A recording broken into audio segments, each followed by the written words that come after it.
This is a dangerous system. Damaging winds, heavy rainfall, storm surge, rough seas, mudslides, and flash flooding are all possible risks.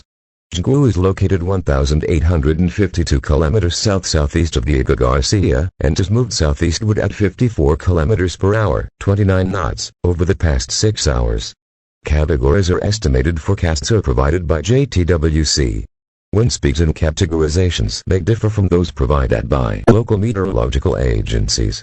After peaking at or slightly above 240 km per hour, 130 knots, about 8 hours ago, Djoungou has started to rapidly weaken as it succumbs to persistent and increasing northwesterly shear and begins to feel the effects of significant intrusions of dry air. The steering influence is quite straightforward, and it will drive the system towards the southeast at a steady 55 km per hour, 30 knots, for the next 24 to 36 hours.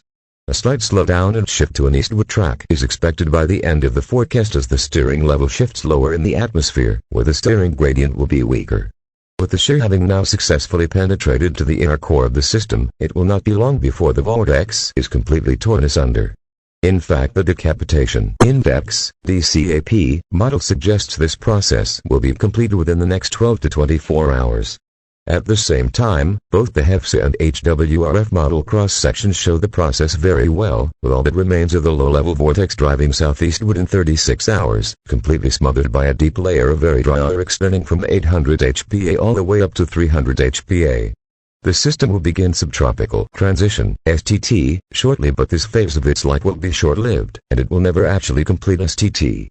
Instead, the system quickly shifts to an extratropical transition, ETT, as it moves into the left entrance region of a 150-knot jet max and bends along a tight thermal gradient and develops frontal characteristics. ETT will be complete in 2 days and could potentially wrap up 12 hours earlier.